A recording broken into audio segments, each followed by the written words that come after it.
All right, today we're jumping into a really powerful little story. It's a simple parable, but it has a huge lesson about how a young boy learned to master the one thing that was holding him back, his own restless mind. And right away, we get to the heart of the matter with this piece of advice. It's such a perfect metaphor, isn't it? Our minds aren't bad, they're just this powerful, untamed force. So the challenge isn't to break the horse, but to learn how to ride it. Okay, so let's get into it. First up, we're going to meet the young man who's really struggling to tame this wild horse inside his own head. And his dilemma is something I think pretty much all of us can relate to.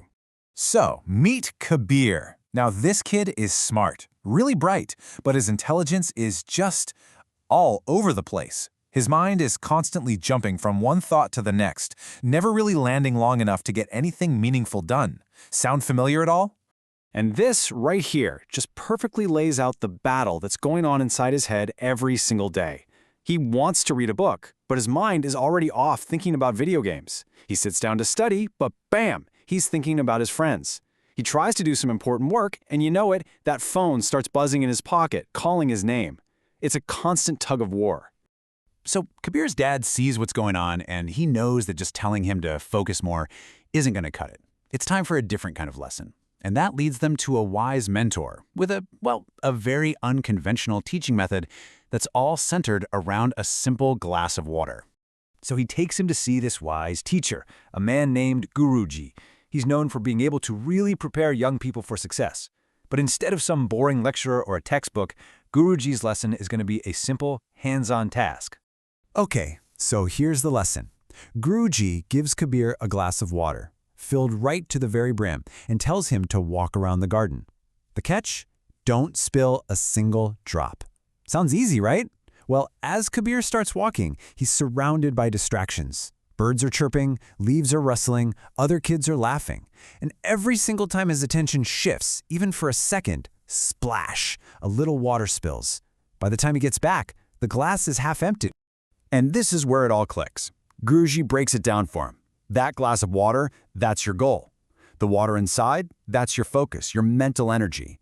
And all that noise, all those things that pulled his attention away, those are the distractions that cause you to spill your precious focus, leaving you with half-hearted, half-empty results. You know that one simple exercise? It was a total game changer for Kabir. He finally truly understood the problem.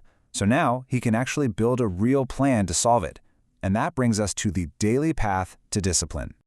I mean, talk about a light bulb moment. Kabir finally got it.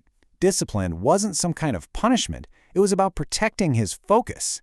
And armed with this new understanding, he was ready to start the real work of training his mind. And you know what? His practice wasn't some crazy complicated thing. It was all about small, targeted actions. He limited his phone use. He practiced monotasking, just giving his full attention to one thing at a time. He started waking up at the same time every day to build structure, and even added a few minutes of meditation just to quiet all that internal noise. But look, let's be real. This wasn't some magic pill. At first, it was hard. His mind still wanted to wander off, just like that wild horse. But every single time it did, he would gently but firmly pull it back. That constant act of returning his focus, again and again, that was the training.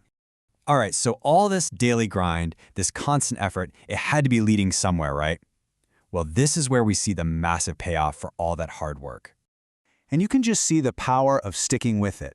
A few weeks in, he noticed his memory was getting better, his grades started to creep up, the small daily wins were adding up to something big. And then, about a year later, the ultimate test arrives. A huge national competition is announced. We're talking complex problems, a tight deadline, the whole shebang. And while all the other smart kids started to panic under the pressure, their minds racing, Kabir stayed calm. He had trained for this exact moment. He just did what he'd practiced. He tackled one question at a time, keeping his focus steady, just like with that glass of water. And when the results finally came in, Kabir was #1. He was the national winner, proving that a trained, disciplined mind will beat raw talent or dumb luck every single time. So, Kabir's story isn't just some nice little tale, is it? It's basically a blueprint. It shows us that mastering our own mind isn't some gift you're born with. It's a skill you can build day by day. And that brings the question back to you, doesn't it? What's in your glass of water? What's the goal, the project, the dream that you need to protect your focus for? Because just identifying that, that's the real first step. At the end of the day, what Kabir's journey really shows us is that the power to achieve our biggest goals is already inside of us. It's just waiting to be focused. Your next chapter, whatever that is, starts the very moment you decide to train your mind. So why not start today?